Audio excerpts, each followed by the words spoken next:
Vamos abrir a primeira carta de João. A gente vai ler os 5 primeiros versos. 1 João.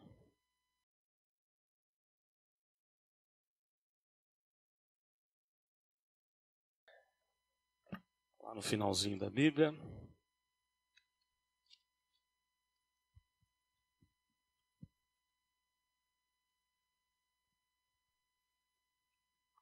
Só lembrando, né? Quando é Novo Testamento, quando é carta, é primeira ou segunda. A gente às vezes fala primeiro, segundo, aí é livro do Antigo Testamento, livro histórico, né? Então aqui é a primeira carta de João. Então nós vamos ler a primeira carta, capítulo 1, versos de 1, pode ser de 1 a 4, por enquanto. Vamos ler. O que era desde o princípio, o que temos ouvido, o que temos visto com os nossos próprios olhos, o que contemplamos e as nossas mãos apalparam com respeito ao verbo da vida, e a vida se manifestou, e nós a temos visto e dela damos testemunho e vô-la anunciamos. A vida eterna, a qual estava com o Pai, nos foi manifestada. O que temos visto e ouvido, anunciamos também a vós outros, para que vós igualmente mantenhais comunhão conosco. Ora, nossa comunhão é com o Pai e com o seu Filho Jesus Cristo. Estas coisas, pois, vos escrevemos para que a nossa alegria seja completa. Como é de costume, né, a gente está iniciando o estudo dessa carta. Então hoje a gente vai fazer uma introdução. O que é uma introdução? A gente vai falar um pouquinho sobre questões de autoria, propósito da escrita, o momento, né, da escrita e coisas assim. Então nós vamos deixar a exposição da carta, o começo da exposição, para a próxima semana. Então algumas coisas são importantes para a gente pensar na introdução. Essa é uma carta muito prática. Assim como nós tivemos, né, o estudo de Tiago, a gente percebe que Tiago ele fala de coisas bem práticas para a nossa vida, para o nosso dia a dia. A carta de João também é semelhante nesse ponto. Ela é muito prática. É interessante que Paulo escrevia de um jeito diferente. Paulo ele começava com uma base doutrinária, muita teologia, e depois, né, de alguns capítulos, ele começa a falar do lado prático dessa base doutrinária. João vai fazer uma mistura aqui.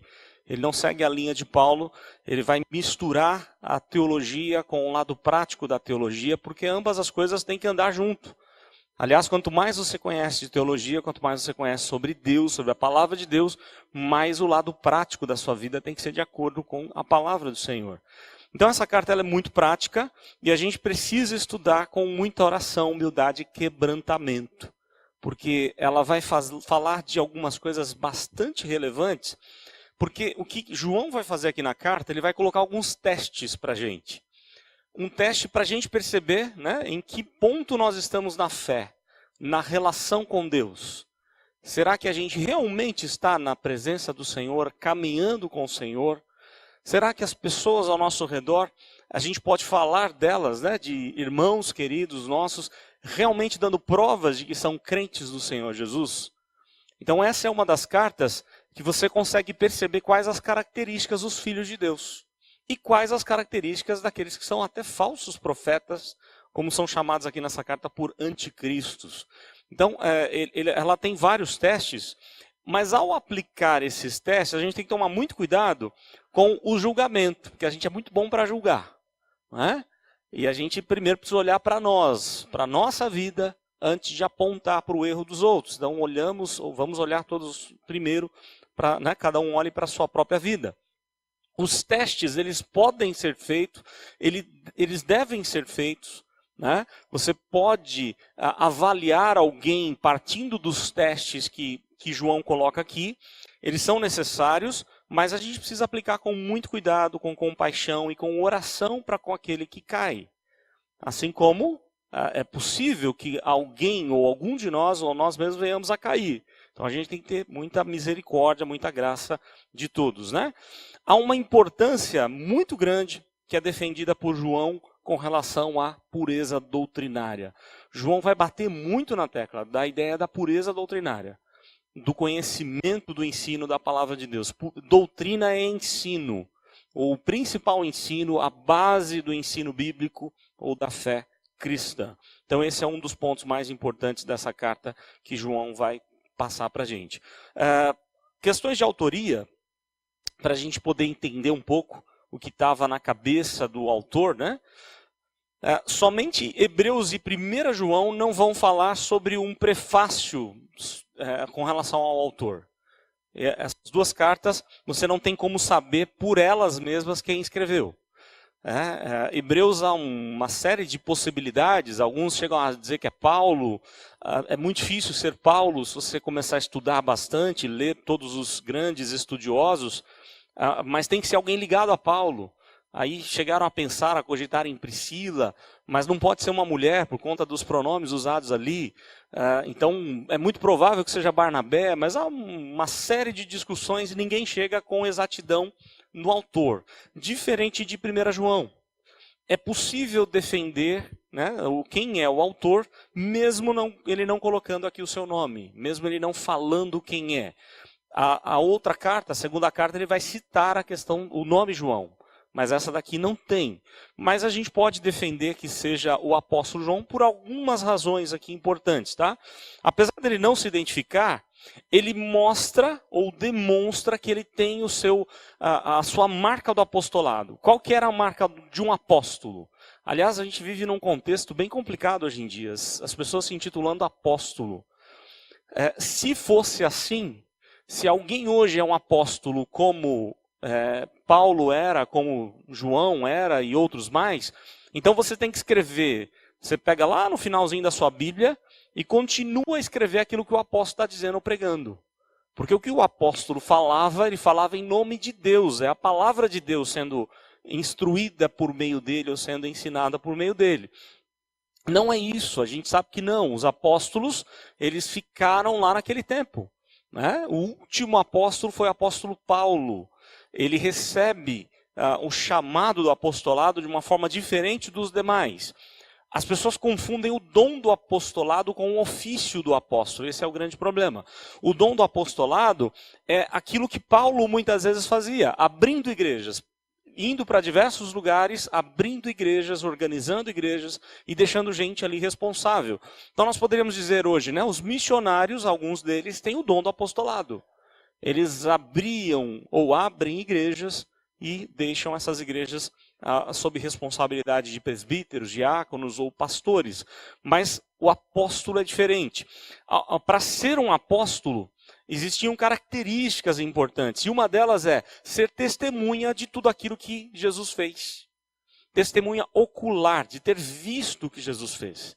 Então, só nesse ponto, você já elimina um monte de gente. Tem um monte de evangelho apócrifo do Novo Testamento que você já pode eliminar. Fala, não, isso aqui não é correto, não é verdadeiro e não foi escrito por um apóstolo. Porque este homem não andou com Jesus. Ele não viveu na presença de Jesus ali como testemunha. No caso aqui, ele deixa claro que ele viveu. Vejam só, observem que ele escreve. Sem a gente analisar muito o versículo, isso fica muito claro desde o primeiro verso. O que era desde o princípio, que temos visto ou ouvido e que temos visto com os nossos próprios olhos. Ele viu com os seus olhos o que contemplamos e as nossas mãos apalparam com respeito ao verbo da vida. Ele fala duas coisas importantes aqui nessa carta. Ele viu o verbo da vida, né? Ele juntamente com outros, ele está falando aqui do colégio apostólico, né? Dos 12 que caminharam com Jesus, e também que eles pegaram em Jesus. E essa é uma informação importantíssima no contexto da primeira carta. Tocar em Jesus, e a gente vai ver o porquê. Então, na verdade, ele demonstra ser um dos apóstolos. Então aí você pensa, qual seria, né? Qual dos apóstolos seria o autor dessa carta? A posição firme do autor em dar mandamentos também demonstra que era um apóstolo. Não é alguém assim que está dando conselhos, ele dá mandamentos sérios, fortes na carta. Então isso já demonstra, é alguém com muita autoridade e que foi respeitada essa autoridade. Tá? Então essa é uma outra questão importante. A linguagem, e aí a gente já começa a se aproximar de João. A linguagem da carta com a linguagem do evangelho é muito semelhante. Se você pegar os escritores do Novo Testamento, somente Paulo tinha um jeito diferente de escrever. Os demais seguiam o jeito judaico de escrever. Paulo não, Paulo era versado em várias línguas, Paulo foi educado aos pés de Gamaliel, o maior doutor da época. Gamaliel era neto de Hilel, fundador do farisaísmo. Então Paulo tinha uma formação brilhante, e ele usava tudo isso para compor as Escrituras. Deus usava, aliás, assim como Deus usava toda a capacidade intelectual e sabedoria, todo o conhecimento de Moisés, como um baita escritor, os detalhes de Moisés nos seus escritos são magníficos. Assim também ele fez com Paulo, ele fez com Pedro, que era um pescador, João, também um pescador. Deus usando a característica de cada um. Tá? E aí você percebe aqui uma semelhança muito grande dos escritos de João, nessa carta, com os escritos do Evangelho de João. Basta a gente lembrar como é que ele começa o Evangelho de João. E o verbo se fez carne e habitou entre nós, não é? É a mesma coisa que ele está falando aqui desse mesmo verbo. Ele está fazendo uma citação daquilo que ele já havia escrito. Então, é muito provável, olhando essa característica, de que seja o apóstolo João o mesmo autor do Evangelho. Também a gente pode pensar, e é importante pensar assim, nos testemunhos dos pais da igreja. Aqueles que vieram logo depois dos apóstolos. Com a morte dos apóstolos, todos os outros pais da igreja defendiam que João, o apóstolo João, foi o escritor dessa carta. Aliás, foi por isso que essa carta foi aceita no cânon bíblico, no fechamento do cânon. A igreja ia se reunindo de tempos em tempos para perceber qual é o livro escrito pelos apóstolos. Qual livro seria verdadeiramente inspirado? O Velho Testamento era fácil. Já tinha ele fechado no tempo de Jesus. Jesus aceitou o Velho Testamento hebraico dos judeus. Então o Antigo Testamento já estava tranquilo. Mas o Novo não. Eles precisaram, em vários concílios, organizar isso e falar, olha, esse livro é aceito, esse não é. Está errado, esse não é de um apóstolo. Ou alguém ligado a Jesus. Você tem livros que não são de apóstolos, como o de Tiago, o irmão de Jesus, não é Tiago o apóstolo, mas é alguém que estava ligado a Jesus, ou ligado a um dos apóstolos. O Evangelho de Marcos nada mais é do que o Evangelho de Pedro. É Marcos pegando as ideias e os acontecimentos da visão de Pedro daquilo que aconteceu com Jesus. Então, o cânon foi aceito. Quando eles fecharam o cânon, eles entenderam que essa carta foi escrita pelo apóstolo João. Haviam vários documentos, ou há vários documentos, a começar de Policarpo, quem substituiu João no pastorado da igreja de Éfeso. Aí você tem Papias, Eusébio, Irineu, Clemente, Orígenes, Dionísio e vários outros. Somente Eusébio aceitava que era João, mas ele falava também da possibilidade de ser um presbítero João, que é citado na segunda carta. Então, depois que a gente vai estudar a segunda carta, a gente vê isso depois. Qual que seria a conclusão de autoria? E claro que essa questão de autoria é uma discussão grande, né? A gente tem vários aspectos para analisar. É preferível aceitar a autoria como sendo de João por conta da aceitação do cânon.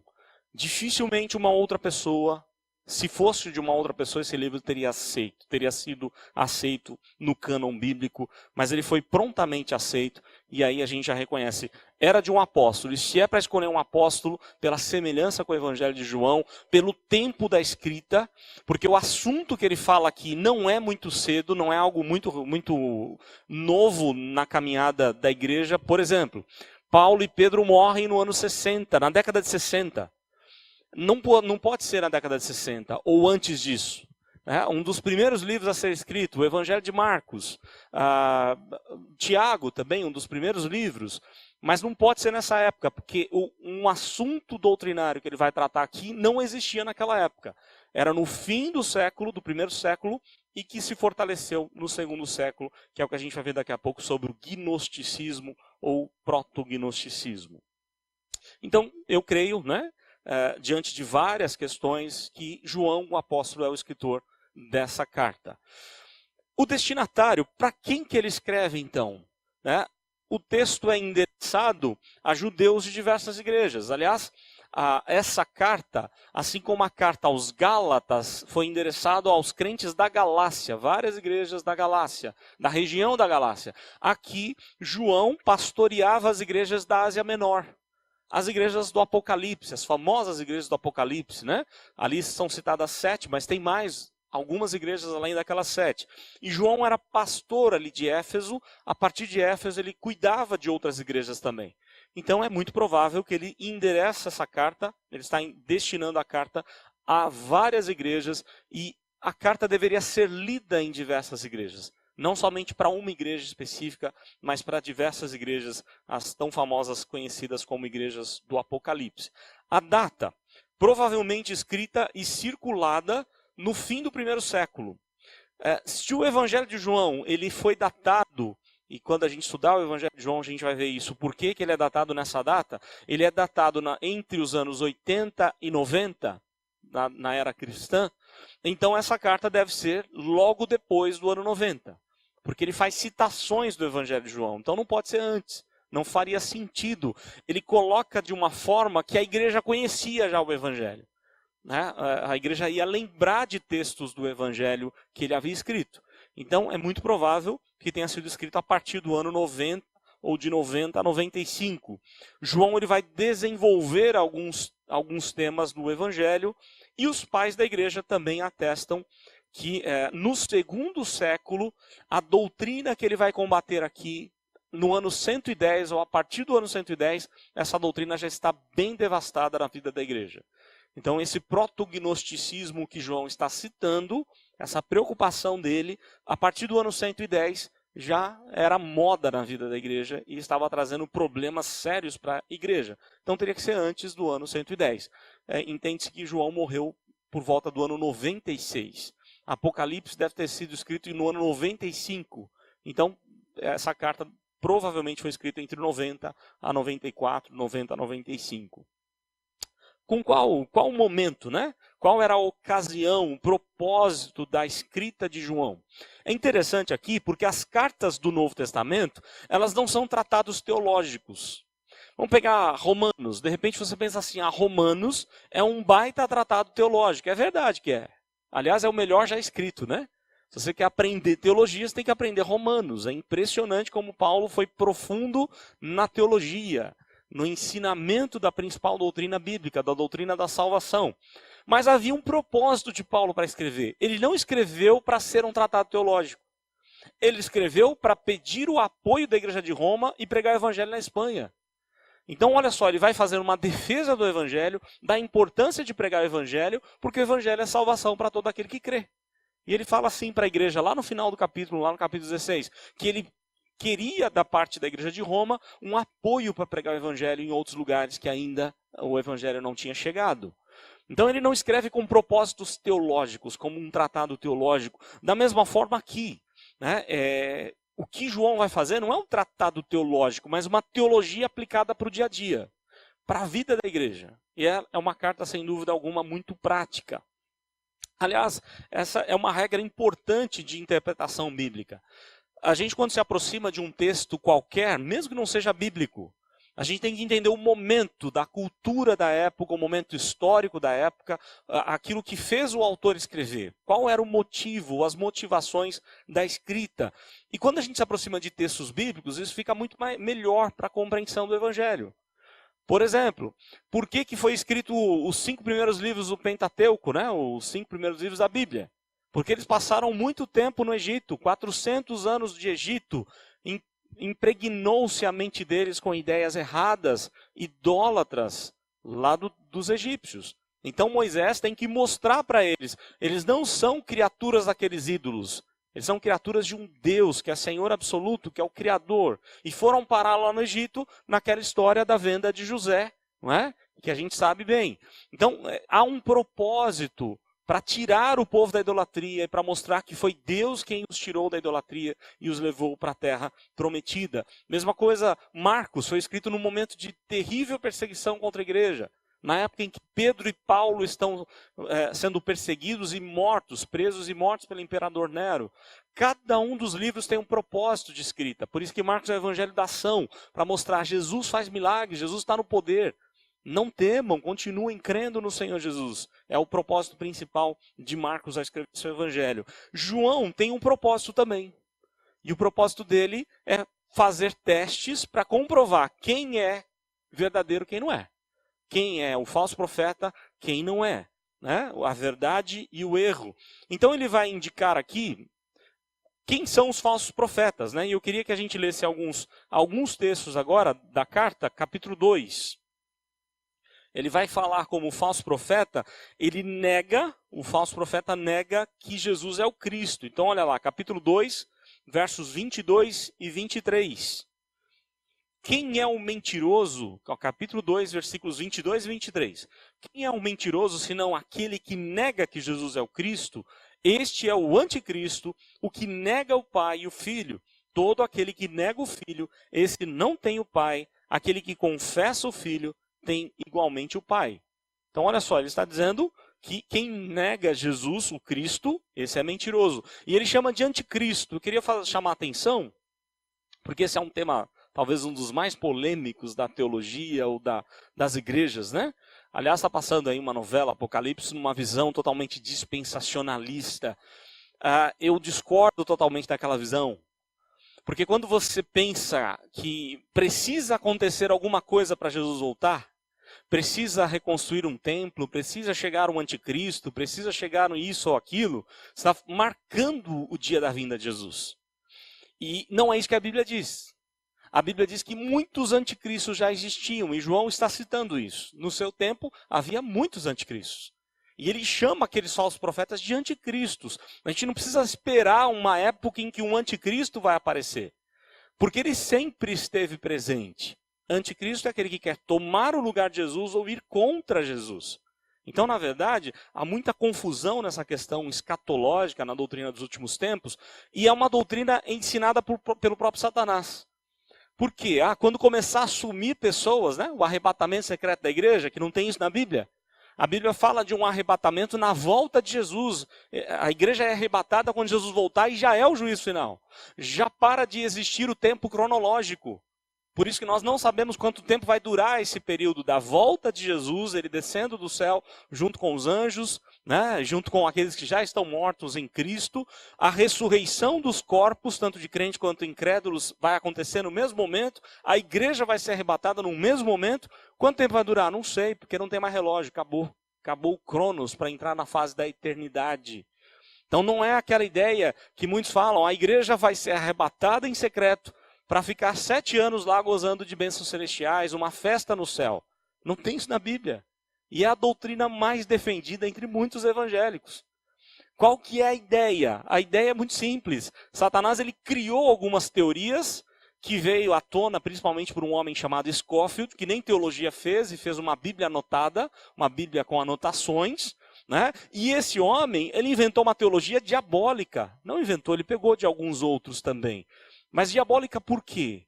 Se eu começar a notar que sumiram pessoas, que foram arrebatadas algumas pessoas, eu tenho 7 anos de tempo para me converter.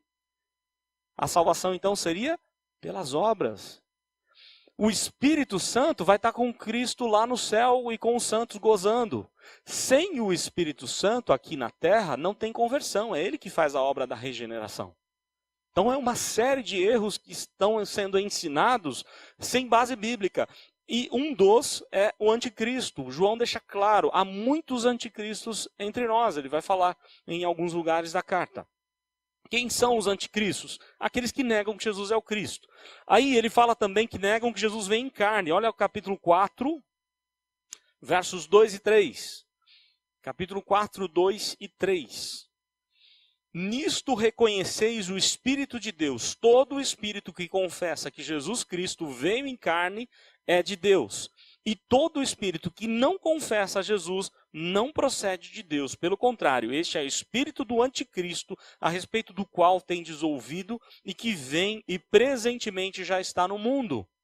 Ele diz, já está no mundo o anticristo. Não vai chegar. Algumas pessoas estão esperando o anticristo chegar. E já está. Sempre esteve. Aliás, quem foi o primeiro que ele foi lá tentar e que agiu como anticristo? O próprio Caim. Foi o anticristo. Porque o fato dele matar Abel, ele está querendo impedir a vinda do Messias.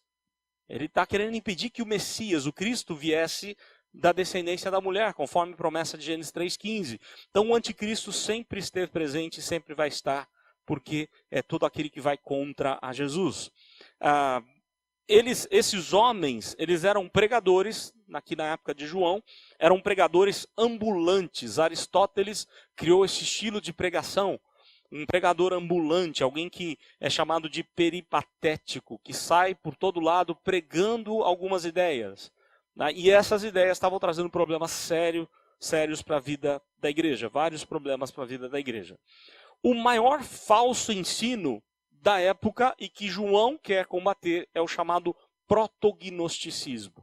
E aí a gente precisa conhecer o que significa o protognosticismo. Eu já falei que somente no segundo século ele se tornou organizado, ele se tornou algo bem mais defendido.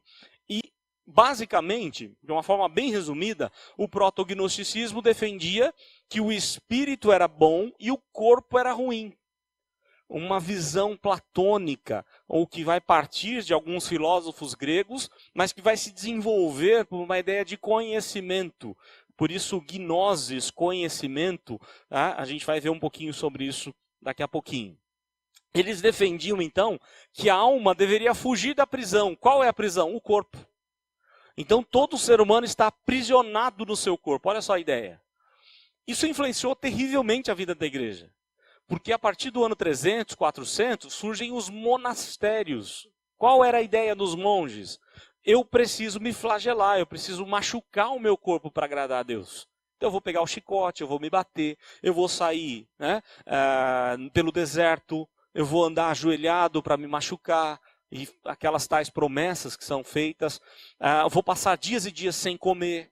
Porque eu flagelando, machucando o meu corpo, eu agrado a Deus. Eu saio da minha prisão e eu alimento o meu espírito. Essa é uma visão totalmente antibíblica. Aliás, muitos, eu não vou entrar nesse assunto aqui que é polêmico, quem sabe um dia a gente estuda sobre a questão do jejum, mas muitos tratam o jejum da mesma forma como os gnósticos tratavam. A ideia de flagelar o seu corpo. E será que isso agrada a Deus? A Bíblia diz que o único sacrifício que Deus aceita é aquele que Cristo fez. Então, se o seu propósito no jejum é machucar o seu corpo, você está enganado, terrivelmente enganado. Essa é uma visão platônica, é uma visão gnóstica e que a igreja não pegou na Bíblia. Pelo contrário, os apóstolos foram contrários a essa ideia. Paulo escreve sobre esse assunto e João aqui mais ainda. Então a gente tem que tomar muito cuidado com as implicações dessas ideias dos gregos que invadiram a vida da igreja. Por exemplo, Cerinto era um homem que viveu na época de João. Há um documento interessante sobre João e Cerinto, porque João dizia assim, que ele nunca ia ficar no mesmo teto que este homem. De tão indignado com as ideias, com a pregação de Cerinto. Havia um episódio em que João foi numa casa de banho e lá ele encontrou Cerinto naquela casa de banho. Ele não fica lá, ele sai, ele fica muito bravo com a presença dele e ele vai falar que ele não fica no mesmo teto do que ou no mesmo teto de onde está Cerinto. Cerinto ensinava o quê? Ele ensinava que Cristo é divino, se junta a Jesus, que é humano. Olha só a diferença que eles fazem. Jesus é humano, Cristo é divino. Tá? Na cerimônia do batismo, Cristo veio sobre Jesus. Olha só. De onde ele tirou isso? Não tem na Bíblia, né? Aí ele pega aquela ideia do Espírito Santo descendo em forma de pomba e diz que quem veio ali é o Cristo sobre Jesus. Por quê? Porque Jesus é o corpo humano, o corpo físico. Então, o Cristo, que é Deus perfeito, entrou em Jesus e vai deixar Jesus no momento da crucificação. Então, para ele, quando Jesus diz, Pai, por que me desamparaste? Ele está se referindo ao Cristo que foi embora. Só que isso não tem base alguma na Bíblia. Aliás, João deixa isso bem claro. Qual que é a ideia gnóstica? O corpo é ruim, então Jesus não poderia ter um corpo. O Jesus Deus. Tá? Eles fazem uma diferença. Jesus aqui é o homem, Cristo é Deus. E aí olha só o que João diz na primeira carta. Nós tocamos em Jesus. Ele está dizendo logo de cara. Antes que alguém venha falar alguma coisa, o assunto mais importante dessa carta. Nós tocamos em Jesus. Jesus tem corpo sim. O corpo não é ruim, o corpo é bom. Ele já dá logo de cara a primeira notícia que nós precisamos ter, né? Então ele vai muito contra a doutrina e vai falar isso em diversos lugares da carta. Eles negavam então a plenitude da divindade de Cristo, indo contra aquilo que Paulo escreve aos Colossenses.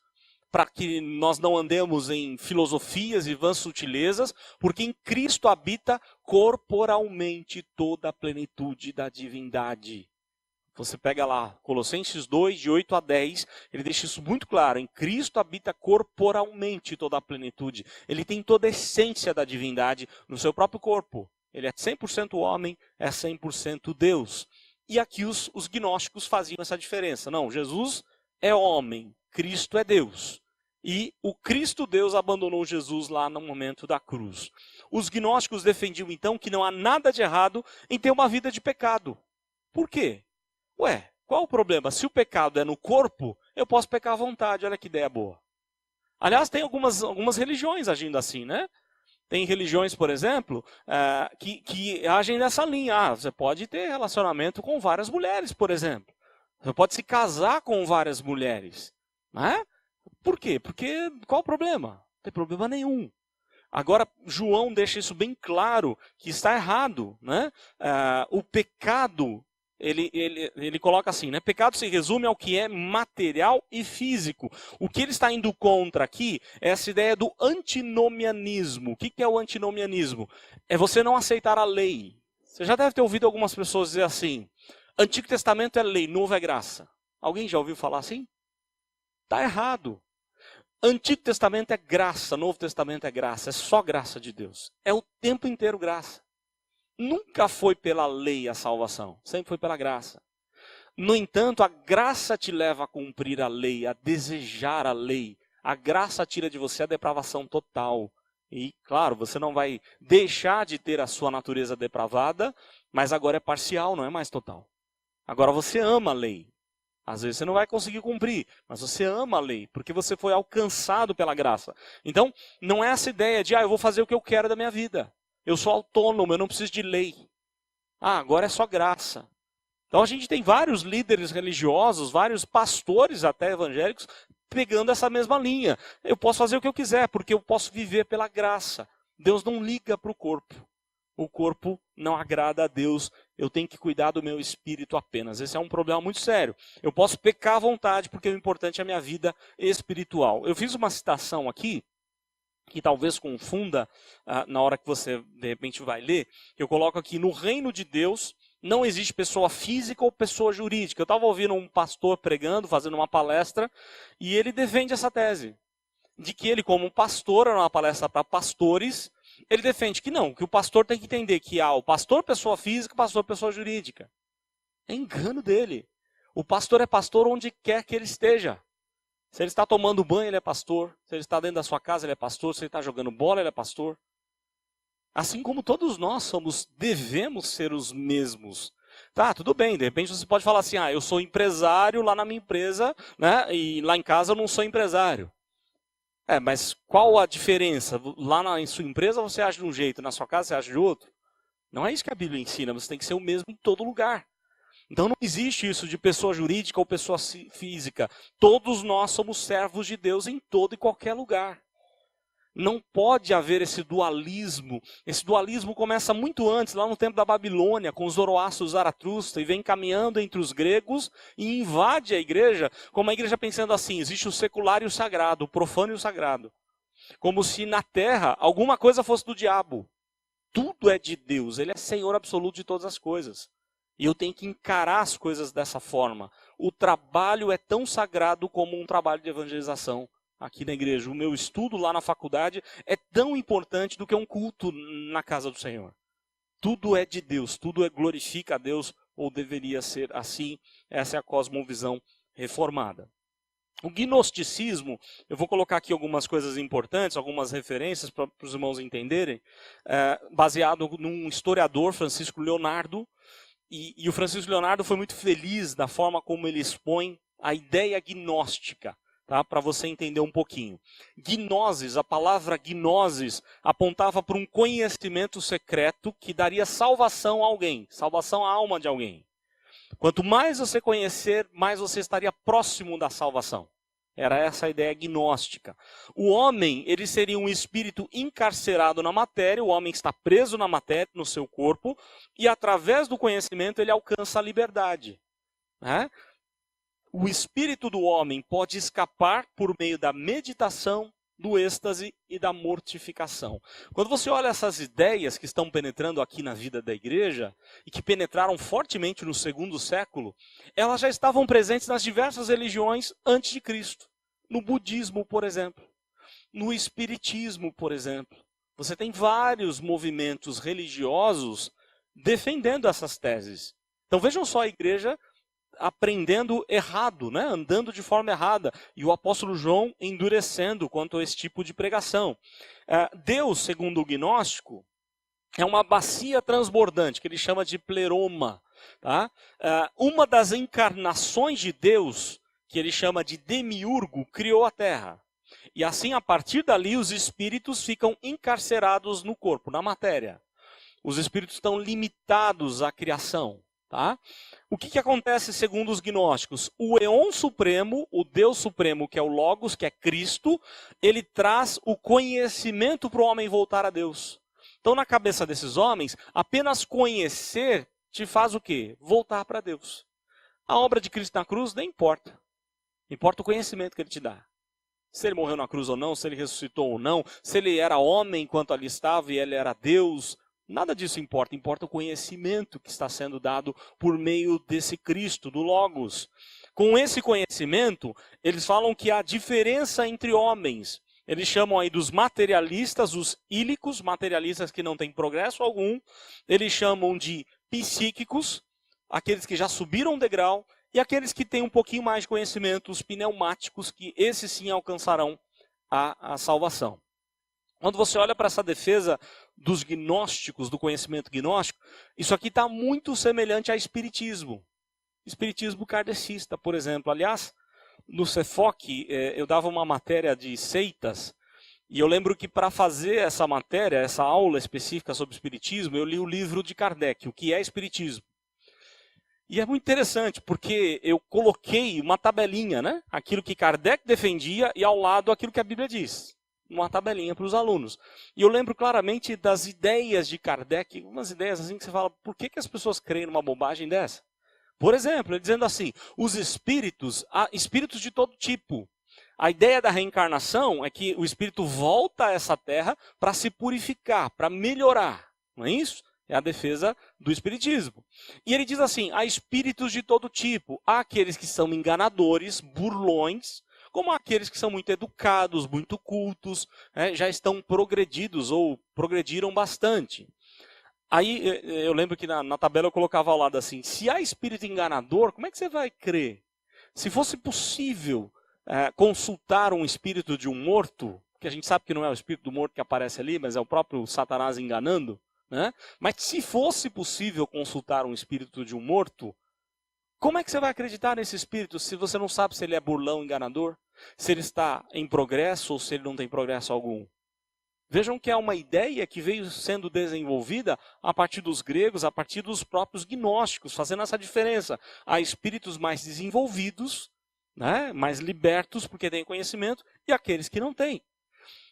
Eles inventam até, os espíritas inventam até um outro, um tal de perispírito, que é o que vai levar uma alma a encontrar um novo corpo. É uma tremenda de uma confusão que não faz sentido algum, mas que parte das ideias gnósticas também.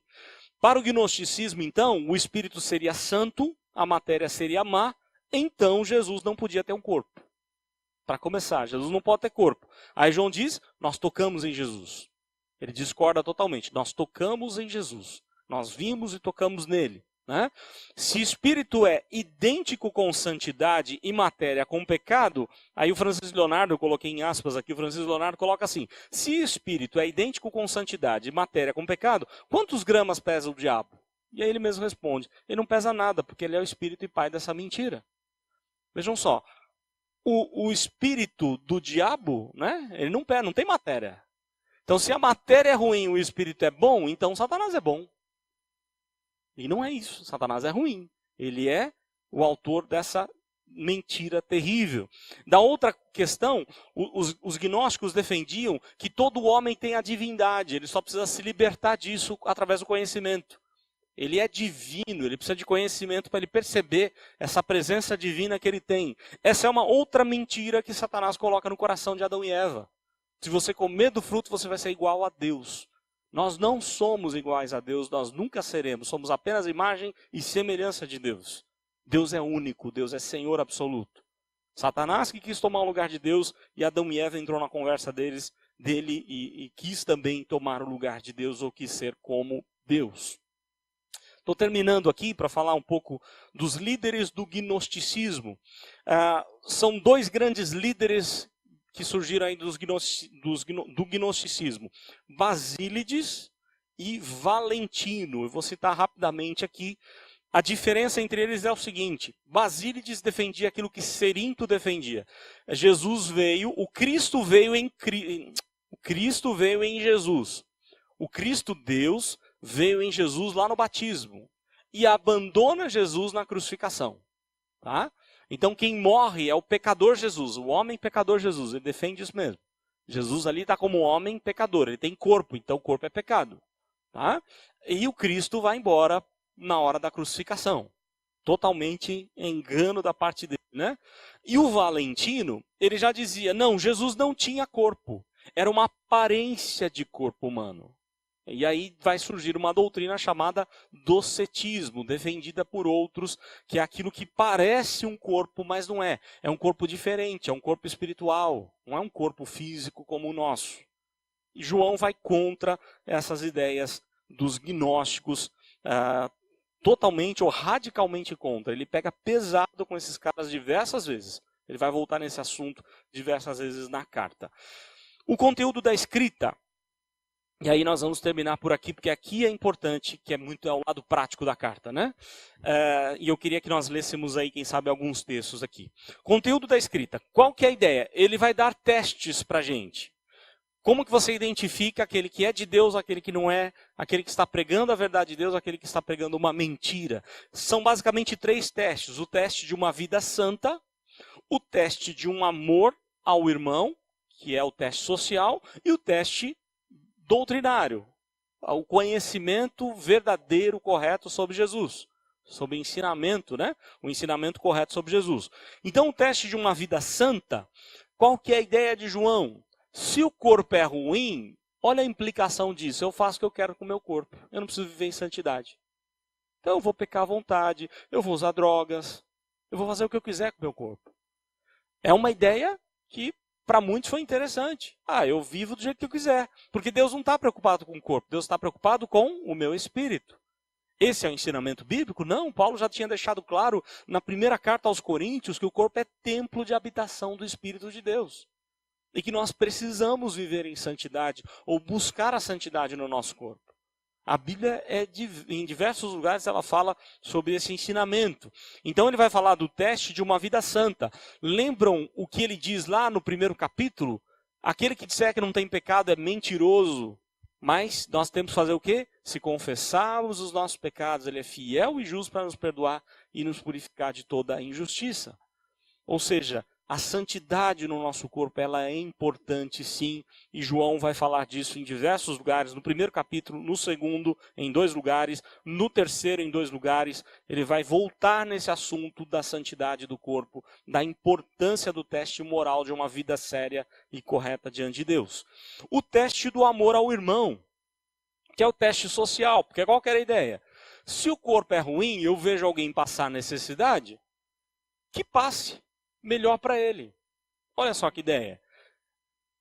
Para eu agradar a Deus, para eu me libertar desse corpo, eu tenho que maltratar meu corpo.